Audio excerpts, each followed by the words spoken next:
Indonesia adalah negara kepulauan yang luas, beragam, kaya akan budaya. Untuk itu, kita membutuhkan cara pandang yang dapat menyatukan. Pada presentasi hari ini, kelompok 6 akan membahas materi ke-6 tentang wawasan Nusantara. Assalamualaikum warahmatullahi wabarakatuh. Izinkan kami dari kelompok 6 memperkenalkan diri.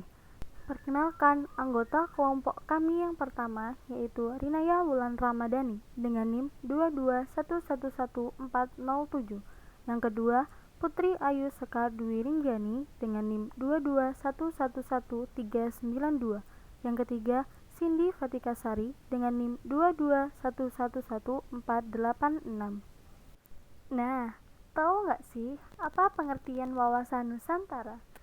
Wawasan berasal dari kata wawas yang artinya pandangan, sedangkan kata Nusantara berasal dari dua kata, yaitu Nusa yang artinya pulau-pulau dan Antara yang artinya di antara.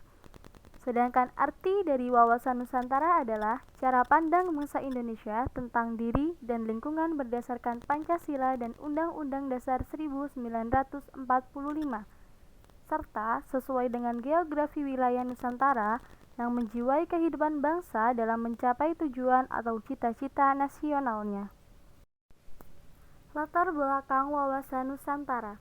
Konsep wawasan Nusantara mulai dirumuskan dan dimuat dalam Peraturan Perundang-undangan Republik Indonesia tahun 1973, yakni dengan dimuatnya dalam GBHN saat itu. Adapun landasan hukum dari wawasan Nusantara di Indonesia adalah sebagai berikut.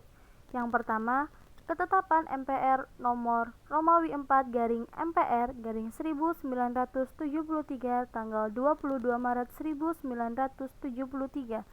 Yang kedua, TAP MPR nomor Romawi 4/MPR/1978 tanggal 22 Maret 1978 tentang GBHN. Yang ketiga, TAP MPR nomor Romawi 2/MPR/1983 tanggal 12 Maret 1983. Dengan dimuatnya rumusan wawasan Nusantara dalam TAP MPR dan GBHN, maka berarti sejak 1973 tersebut, konsep rumusan dan substansi wawasan Nusantara telah menjadi bagian dari hukum positif di Indonesia yang mengikat. Dasar wawasan Nusantara. Ditinjau dari latar belakang, ada 3 pemikiran aspek yang bisa diambil. Yang pertama, ada pemikiran aspek kewilayahan Indonesia. Yang kedua, ada pemikiran aspek sosial budaya Indonesia. Dan yang ketiga, ada pemikiran aspek kesejahteraan Indonesia.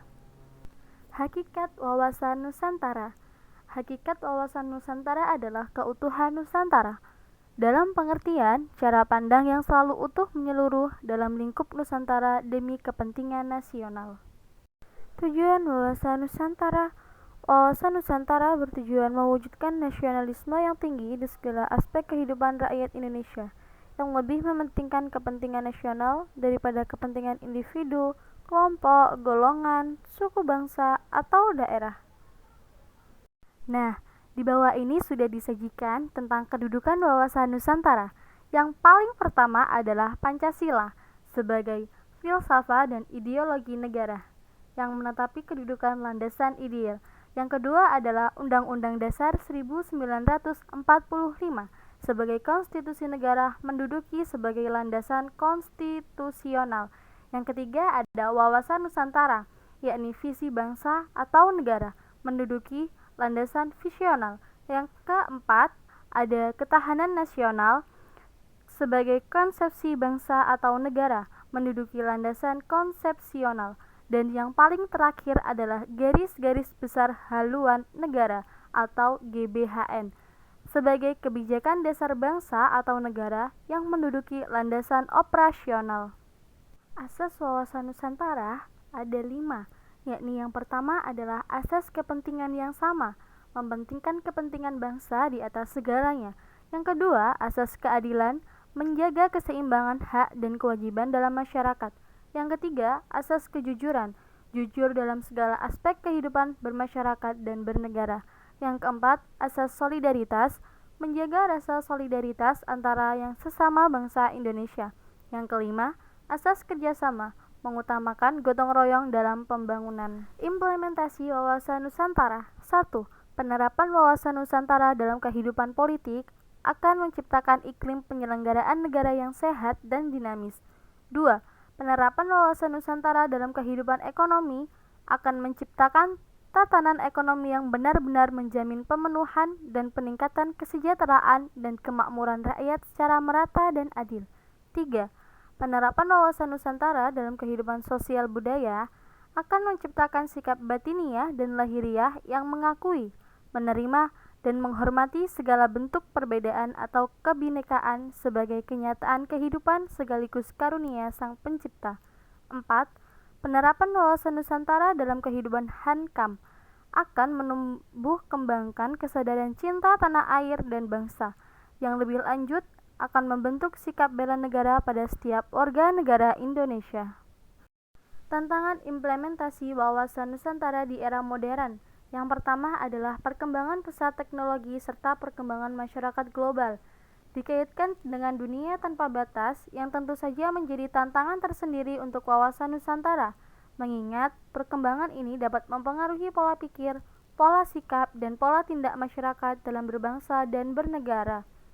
Yang kedua, kapitalisme merupakan suatu sistem ekonomi yang berdasarkan kepada hak milik swasta atas beragam barang dan kebebasan individu untuk mengadakan perjanjian dengan pihak lain dan berkecimpung dalam aktivitas-aktivitas ekonomi yang dipilihnya sendiri, berdasarkan kepentingan sendiri, serta mencapai laba untuk dirinya sendiri pula.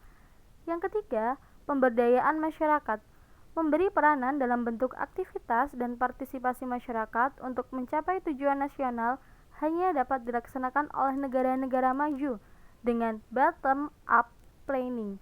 Sedangkan untuk negara berkembang dengan adanya keterbatasan kualitas SDM, sehingga diperlakukan landasan operasional berupa GBHN.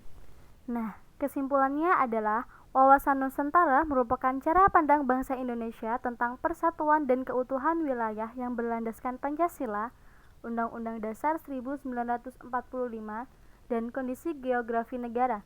Tujuannya ialah membangun nasionalisme yang menempatkan kepentingan bangsa di atas kepentingan pribadi atau kelompok.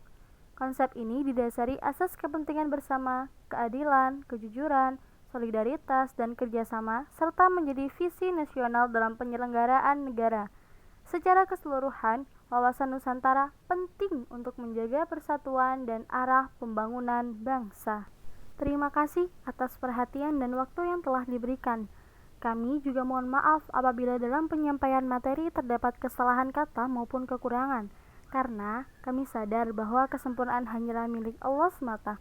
Semoga sedikit informasi yang telah kami sampaikan hari ini dapat memberikan manfaat dan menambah wawasan bagi kita semua. Akhir kalam, wassalamualaikum warahmatullahi wabarakatuh.